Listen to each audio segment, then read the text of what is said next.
तो अभी हम पढ़ेंगे थायराइड ग्लैंड। थायराइड ग्लैंड एक एंडोक्राइन ग्लैंड है जिसको हम आयुर्वेद में बोलते हैं अवटुका ग्रंथि। सिमिलरली हम पैराथायराइड ग्लैंड को बोलते हैं उप अवटुका ग्रंथि। सो अभी हम पढ़ेंगे थायराइड ग्लैंड। ये क्या है, एक एंडोक्राइन ग्लैंड है जिसको ब्लड सप्लाई बहुत रिच होता है और ये front end side of neck पे प्रेजेंट होती है। जो नेक में जो ट्रकिया प्रेजेंट होती है उसके साइड्स पे प्रेजेंट होते हैं थायराइड ग्लैंड। सो थायराइड ग्लैंड का लोकेशन कुछ इस प्रकार है। यह ट्रकिया जो नेक में प्रेजेंट होता है उसके लैटरल साइड पे हमको दिखते हैं लोब्स ऑफ थायराइड ग्लैंड।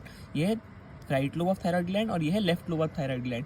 दो लोब्स को कनेक्ट करने वाला जो एक स्ट्रक्चर है इसको हम बोलते हैं इस्थमस। तो वही यहाँ पे मेंशन किया है कि ये रिच ब्लड सप्लाई और ये साइड्स ऑफ नेक पे प्रेजेंट है। ये रेगुलेट करता है बीएमआर मतलब बेसल मेटाबॉलिक रेट को और कैल्शियम मेटाबॉलिज्म को। ये एकमात्र ग्लैंड है जो आयोडीन को इसके हार्मोन सिंथेसिस में हेल्प करता है।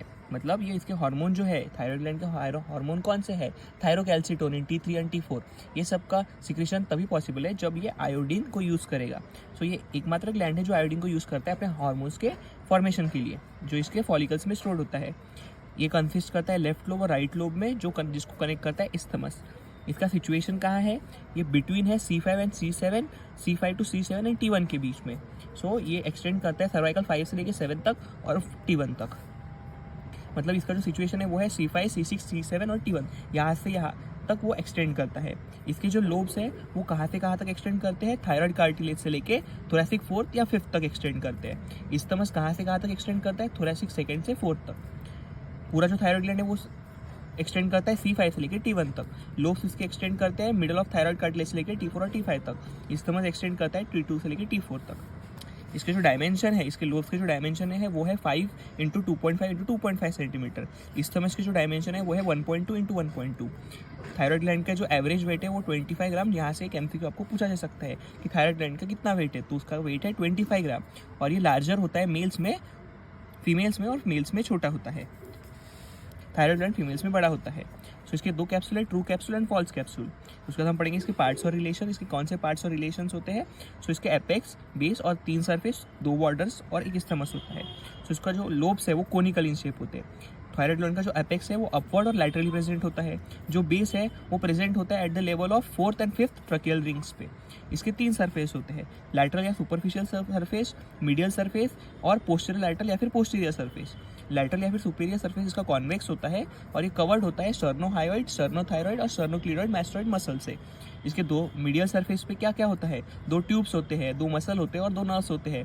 2 ट्यूब्स कौन से हैं, ट्रकिया और इसोफेगस। 2 मसल्स कौन से, क्रिकोथायरॉइड और inferior constrictor. 2 nerves, external laryngeal और रिकरेंट लैरिंजियल। सो ये हो गया मीडियल सरफेस। लास्ट में इसका है पोस्टीरियर लैटरल सरफेस या पोस्टीरियर सरफेस, जहाँ से कॉमन कैरोटिड आर्टरी पास होती है।